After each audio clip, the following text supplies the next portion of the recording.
రోజు Anantapuram police training college లో సుమారుగా 394 మంది సబ్ ఇన్స్పెక్టర్స్ ఈ రోజు పాసింగ్ అవుట్ పరేడ్ కి ఇక్కడికి రావడం జరిగింది. నిజంగా చాలా ఆనందంగా ఉంది. వీళ్ళందరూ కూడా తమ శిక్షణ పూర్తి చేసుకొని ఈ రోజు ఒక గర్వంగా ఈ రోజు వాళ్ళు బయటికి వెళ్ళి తమ సేవలు అందించడానికి తమ ఉద్యోగ ధర్మాలు నిర్వర్తించడానికి ఈ రోజు వెళ్ళే కార్యక్రమాలకి మేమందరం కూడా ముఖ్య అతిథిగా హాజరైనందుకు ప్రత్యేకంగా డిపార్ట్మెంట్ వాళ్ళందరికీ కూడా ధన్యవాదాలు తెలియజేసుకుంటున్నా. ఈ కార్యక్రమానికి మన డీసీపీ గారు హరీష్ కుమార్ గుప్తా గారు, అదేవిధంగా మన ప్రిన్సిపల్ గారు మోహన్ రావు గారు, డిపార్ట్మెంట్ మొత్తం అందరూ కూడా ఇక్కడికి వచ్చున్నారు. ఈ రోజు ఇక్కడ చూసుకుంటే సుమారుగా దగ్గర 394 మందిలో 97 మంది ఓవరాల్ గా మహిళలు ఉండటం అన్నది నిజంగా చాలా గర్వకారణం. ఈ రోజుల్లోనే మేము దేనికి తీసుకోమనేటట్టుగానే పోలీసు ఉద్యోగానికి కూడా వాళ్ళు స్వతహాగా ముందుకొచ్చి మేము చేస్తామని చెప్పి రావటమే కాకుండా కఠినతరమైన ట్రైనింగ్ ప్రోగ్రామ్ కూడా కంప్లీట్ చేసుకుని ఈరోజు పోలీస్ పాసింగ్ అవుట్ పరేడ్కి ఈరోజు వచ్చిన 97 మంది మహిళా సబ్ ఇన్స్పెక్టర్లకి కూడా మనస్ఫూర్తిగా ప్రత్యేకంగా ధన్యవాదాలు తెలియజేసుకుంటున్నాం. అదేవిధంగా ఈ రోజు ఇక్కడ చూసుకుంటేనండి దగ్గర బీటెక్ చేసిన వాళ్ళు, బీకామ్ చేసిన వాళ్ళు, ఎంటెక్లు చేసిన వాళ్ళు, బీఫార్మసీ చేసిన వాళ్ళు, అదేవిధంగా ఇంతకు ముందు డిపార్ట్మెంట్ లో పోలీస్ కానిస్టేబుల్ గా ఉండి ఎస్ఐల కింద ఎలాగైనా అవ్వాలి అని తపంతో చాలా దూర ప్రాంతాల నుంచి చాలా కష్టపడి ఈరోజు ఈ ఎస్ఐ ట్రైనింగ్ పూర్తి చేసుకుని ఈరోజు బయటకు వెళ్ళే పరిస్థితి ఈరోజు కనిపిస్తా ఉంది. ఈ రోజు చాలా మంది పోలీస్ డిపార్ట్మెంట్ వాళ్ళని కూడా ఈరోజు ఎప్పటికెప్పుడు గౌరవ చంద్రబాబు నాయుడు గారి ఆదేశాల మేరకు టెక్నాలజీని బేస్ చేసుకుని విజిబుల్ పోలీస్ కన్నా ఇన్విజిబుల్ పోలీసింగ్ తో నేరాలను అరికట్టాలి అని ఒక కృత నిశ్చయంతో ఈరోజు గౌరవ చంద్రబాబు నాయుడు గారు ముఖ్యమంత్రి వర్యులు అదేవిధంగా పోలీసు సిబ్బంది అందరం కూడా మేము పనిచేయడం అందరూ కూడా చూస్తున్నారు. దానిలో భాగంగానే సుమారుగా 1,00,000 సీసీటీవీ కెమెరాలని మేము ఇన్స్టాల్ చేయాలని చెప్పి లక్ష్యంగా పెట్టుకున్నాం. మేము మాక్సిమం ఈ ఏప్రిల్ ఎండింగ్ నాటికి అది పూర్తి చేయగలమన్న నమ్మకం కూడా మాకుంది. ఇంతకు ముందు గవర్నమెంట్ లో మీకు తెలుసు సీసీ కెమెరాలు కూడా పనిచేయని పరిస్థితుల్లో, ఈవెన్ దో పోలీస్ స్టేషన్స్ లో కూడా సీసీ కెమెరాలు పనిచేయని పొజిషన్స్ లో ఉన్నాయి. కానీ ఈ రోజు పరిస్థితులు ఎలా ఉన్నాయంటే ప్రతి చోట ఈవెన్ గౌరవ నారా లోకేష్ గారు, విద్యాశాఖ మంత్రి నారా లోకేష్ గారిని కూడా మొన్న మేము డీసీపీ గారు రిక్వెస్ట్ చేసి ప్రతి హాస్టల్లో కూడా ఉమెన్ హాస్టల్స్ లో కూడా గర్ల్స్ హాస్టల్ దగ్గర కూడా సీసీ కెమెరాలు ఏర్పాటు చేయమని చెప్పడం జరిగింది. ఈవెన్ అన్ని డిపార్ట్మెంట్స్ లో ఉన్న మంత్రులందరికీ కూడా మేము ఇన్ఫార్మ్ చేయడం జరిగింది. హాస్పిటల్స్ దగ్గర నుంచి ప్రతి చోట కూడా సీసీ కెమెరాస్ ఉండాలి, ఎక్కడ ఏమి జరిగినా కూడా ఇమీడియట్ గా దానికి రెస్పాండ్ అయ్యే పరిస్థితి కనిపించాలి అని. దానికి ఎగ్జాంపుల్ ఏంటంటే నిన్న ట్విట్టర్ లో ఒకటి వచ్చింది. తిరుపతి దగ్గర ఒక హాస్టల్ పిల్లలు బయటకు వెళ్తూ ఉంటే ఒక మిస్బిహేవ్ చేసి ఒక అతను వెళ్ళిపోతాడు ఇష్టానుసారంగా మాట్లాడి.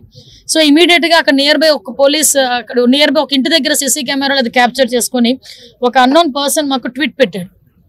దాన్ని మాకు పంపించేసరికి మేము ఇమీడియట్ గా ఎస్పీ గారికి పంపించేసరికి వాటిని ట్రేస్ అవుట్ చేసుకుని అలాంటి వాటిని కూడా అంటే ఈవ్ టీజింగ్ ని కూడా అరికట్టడానికి సీసీ కెమెరాలు ఉపయోగపడే పరిస్థితి ఈరోజు కనిపిస్తా ఉంది. ఇంతకు ముందు కొంచెం లేట్ గానే కానీ మామూలుగా కూడా బయటకు రావాలన్నా ఈవ్ టీజర్స్ వలన ఇబ్బంది పడే ఆడపిల్లలు కూడా ఈరోజు ఈ సీసీ కెమెరా సర్వేలెన్సెస్ ఉంటే గనక ఎటువంటి ఇబ్బంది పడకుండా బయటకు వచ్చే పరిస్థితి. తప్పు చేసిన వాడు ఎవడు కూడా తప్పించుకోకూడదు అనే ఒకే ఒక దృక్పథంతో ఈరోజు ఇన్విజిబుల్ పోలీసింగ్ కూడా ప్రత్యేకమైన ప్రాధాన్యత ఇస్తూ డ్రోన్స్ ను కూడా ఏర్పాటు చేసి ప్రతి పోలీస్ స్టేషన్ లోనే ఏర్పాటు చేసే పరిస్థితి కూడా కనిపిస్తా ఉంది. మీ అందరికీ తెలుసు ఈ రోజు పోలీస్ డిపార్ట్మెంట్ గాంజాయి పట్ల అదేవిధంగా డ్రగ్స్ పట్ల అక్కడ ఉక్కుపాదం మోపడం, ఈగలకి కూడా ప్రత్యేకంగా ఒక బడ్జెట్ కేటాయించుకోవడం, సైబర్ పోలీస్ స్టేషన్స్ ని కూడా ప్రతి జిల్లాలో ఏర్పాటు చేసుకోవడానికి బడ్జెట్ ని రూపొందించుకోవడం కూడా జరిగింది. ప్రత్యేకంగా గౌరవ చంద్రబాబు నాయుడు గారికి అదేవిధంగా ఆర్థిక శాఖ మంత్రి పయ్యావుల కేశవ్ గారికి, పవన్ కళ్యాణ్ గారికి కూడా ప్రత్యేకంగా ధన్యవాదాలు తెలియజేసుకోవాలి. ఎందుకంటే ఎప్పుడూ లేని విధంగా హోమ్ డిపార్ట్మెంట్ కి ప్రత్యేకమైన నిధులు ఏర్పాటు చేసుకోవడం కూడా ఈరోజు బడ్జెట్ కేటాయించడం కూడా జరిగింది. వీటన్నిటితో పాటు పోలీస్ డిపార్ట్మెంట్ ని స్ట్రెంథెన్ చేయడానికి, ఇన్ఫ్రాస్ట్రక్చర్ డెవలప్ చేయడానికి, వాళ్ళకి కావాల్సిన టెక్నాలజీకి సంబంధించిన అంత ఎక్విప్మెంట్ కూడా ఈవెన్ దో మాకు టార్గెట్ ఒకటేనండి, 100 రోజుల్లో కన్విక్షన్ పడేటట్టుగా మేము ప్రయత్నం చేయాలి. 100 రోజుల్లో ఇప్పుడు ఒక పోక్సో కేసు ఉంది. ఆ పోక్సో కేసు మొన్న రీసెంట్ గా మీకు ఎగ్జాంపుల్ చెప్పాలి, విజయనగరం జిల్లాలో ఒక పోక్సో కేసు మాకు నమోదైంది. ఇమీడియట్ గా అక్కడ ఉన్న ప్రాసిక్యూషన్ డిపార్ట్మెంట్ వాళ్ళు కానీ, పోలీస్ డిపార్ట్మెంట్ వాళ్ళు కానీ, ఫోరెన్సిక్ వాళ్ళు కానీ కోఆర్డినేషన్ తో పనిచేయడం వల్ల అతనికి బెయిల్ రాకముందే విత్ ఇన్ 100 days లోనే కన్విక్షన్ పడి 25 సంవత్సరాల శిక్ష పడే విధంగా మొన్న రీసెంట్ గా 4-5 సంఘటనలు కూడా మీకు గుర్తు చేయాలి. ఇదే మేము టార్గెట్ గా పెట్టుకుంటున్నాం. దీనికి ప్రత్యేకంగా ప్రతి నెల కూడా ప్రాసిక్యూషన్ వాళ్ళతోని, డిపార్ట్మెంట్ వాళ్ళతోని కోఆర్డినేషన్ కి మీటింగ్స్ కూడా కండక్ట్ చేసుకుని, అంటే ఇప్పుడు విషయం ఎలా అవుతుందంటే చాలా మందికి ఉన్న అపోహ ఏంటంటే దొరుకుతాము, తప్పు చేసాము, దొరికితే చాలా రోజులు పడుతుంది కదా శిక్ష పడేదానికి, తర్వాత ఏం జరుగుతుందో అన్న పొజిషన్ నుంచి మనం కంపల్సరీ తప్పు చేసిన తర్వాత దొరికిన తర్వాత ఇమీడియట్ గా శిక్ష పడుతుంది అన్న భయం అయితే క్రియేట్ అవ్వాలి. అట్ ద సేమ్ టైం చట్టాల్లో ఉంది, పోక్సో కేసు నమోదైన వెంటనే వాళ్ళ మీద కూడా రౌడీ షీట్ ఓపెన్ చేసే పరిస్థితులు కూడా ఈరోజు చట్టాలు కల్పించబడ్డాయి.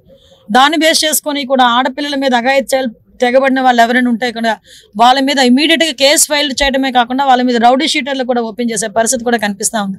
మరీ ఎక్కువైతే వాళ్ళ మీద పీడీ యాక్ట్లు కూడా వాళ్ళ మీద పెట్టే పరిస్థితి కూడా కనిపిస్తా ఉంది. ల్యాండ్ గ్రాబింగ్ కానీ అదేవిధంగా సైబర్ క్రైమ్ విషయంలో కానీ ఎక్కడా కూడా టాలరేట్ చేసే పరిస్థితి కనిపించట్లే. దయచేసి ప్రజలందరూ కూడా మాకు కూడా సహకరించాలని మీడియా మిత్రుల ద్వారా కూడా తెలియజేసుకుంటున్నారు. అంటే ఆయనకి ఎలా తెలిసింది, ఆయన ఇంటెలిజెన్స్ ఎలా పనిచేస్తుందో తెలియట్లేదు, కానీ ఆయన ఇంటెలిజెన్స్ ముందు వైఎస్ఆర్సీపీలో జరగబోయే అంతర్యుద్ధాల గురించి మాట్లాడుకోమనండి. ఆ అంతర్యుద్ధాల గురించి మాట్లాడుకుంటే తర్వాత మా అంతర్యుద్ధాల గురించి తర్వాత అతను మాట్లాడవచ్చు.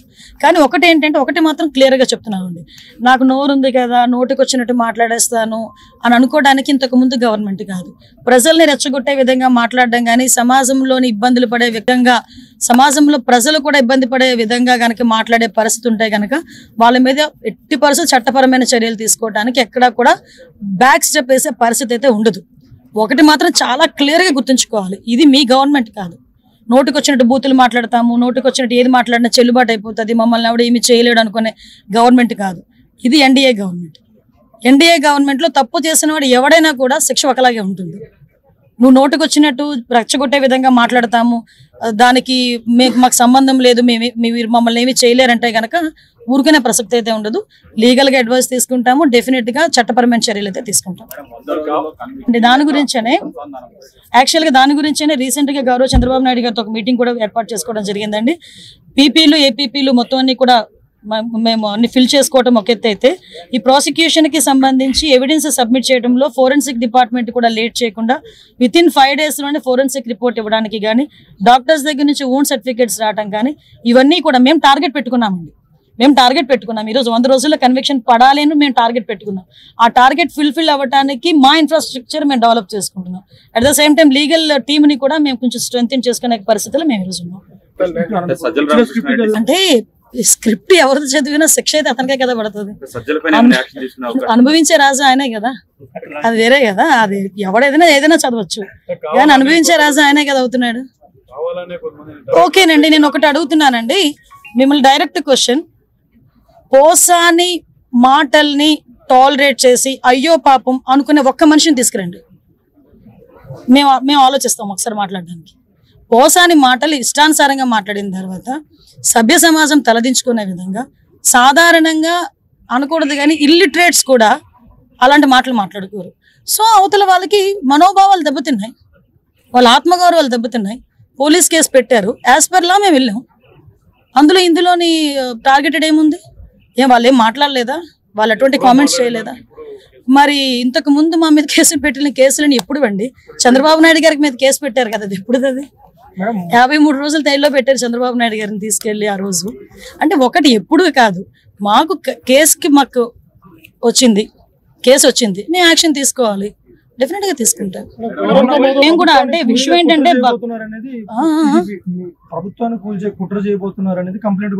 అంటే అదేనండి ఇందాక మీకు చెప్పాను, ఏది పడితే అది మాట్లాడడానికి అవ్వదండి. డెఫినెట్ గా నీకైతే వాక్ స్వతంత్రం ప్రజాస్వామ్యంలో అంబేద్కర్ గారు ఇచ్చారు, కానీ ఎలా పడితే అలా మాట్లాడమని ప్రజాస్వామ్యంలోని కూడా రాజ్యాంగంలో కూడా లేదు. అంటే అవతల వాళ్ళని రెచ్చగొట్టే విధంగా మాట్లాడడం కానీ, ప్రభుత్వాలని రెచ్చగొట్టే విధంగా మాట్లాడడం కానీ, ప్రజలను రెచ్చగొట్టే విధంగా మాట్లాడే పరిస్థితులు ఉంటే కనుక కంపల్సరీ చట్టపరమైన చర్యలు తీసుకుంటాం.